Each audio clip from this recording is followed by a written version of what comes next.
BRS के कारगुजार सदर व वज़ीर वल्दी रज़वाना के.टी. रामाराव ने बीआरएस के इख्तिदार में आने के बाद आइंदा साल जनवरी से नए राशन कार्ड देने का वादा किया। दुब्बा के असेंबली में बीआरएस उम्मीदवार उत्तर प्रभाकर रेड्डी की इंतखाबी मुहिम के हिस्से के तौर पर रोड शो से खिताब करते हुए केटीआर ने दावा किया कि इन इंतखाबात में दुब्बा के असेंबली हल्के से बीजेपी उम्मीदवार रघुनंदन राव की शिकस्त यकीनी है। उन्होंने कहा कि 3 दिसंबर को नताइज की इजराई के फौरी बाद दुब्बा के असेंबली हल्के में गरीब अफराद को असाइन लाइन के पट्टे जात हवाले किए जाएंगे। उन्होंने कहा कि गुज़िश्ता इंतखाबात में 1000 वोटों की अक्सरियत से कामयाब होने वाले बीजेपी उम्मीदवार रघुनंदन राव के गुमराहकुन बातों में आकर अपना वोट जाया ना करें।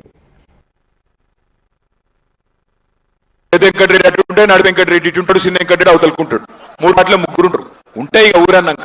కానీ ఇప్పుడు అసలు రోజులు కావు. ఇది ఏ రోజు ఏ సందర్భం ఇది అంటే అందరం ఒక్కటై మళ్ళొక్కసారి తెలంగాణను ఢిల్లీ గద్దెల నుంచి కాపాడుకోవాల్సిన అవసరం ఉన్నది.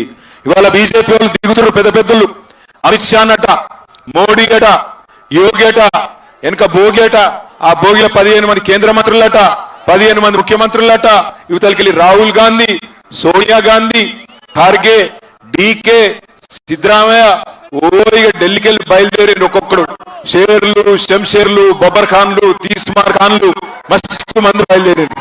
కానీ కేసీఆర్ గారు భయపడతలేడు. ఎందుకంటే మా ధైర్యం మీరు, మా బలం మీరు, మా బలగం మీరు. ఆయన మీరు యాది పెట్టుకోండి, యాదికి పెట్టుకోండి, యాది తెచ్చుకోండి. సింహం ఎప్పుడు సింగల్ గానే వస్తుంది. గుంపులు గుంపులుగా ఏమొస్తాయి తమ్మి? ఏమొస్తాయి? ఏమొస్తాయి? నేనైతే అనలేదు. అయితే కేసు నీ మీద అవుతుంది, నాకు సంబంధం లేదు. అయితే కేసు ఎలక్షన్ కమిషన్ వాళ్ళు ప్రభాకర్ మీద పెట్టుకోరు, నాకు సంబంధం లేదు. నేను ఒకటే మాట మీకు విజ్ఞప్తి చేసేది, ప్రభాకర్ అన్న మొన్ననే ప్రాణాపాయం నుంచి బయటపడ్డాడు. దుర్మార్గుడు ఒకడు వచ్చి కాంగ్రెస్ కార్యకర్త వాడు వచ్చాడు,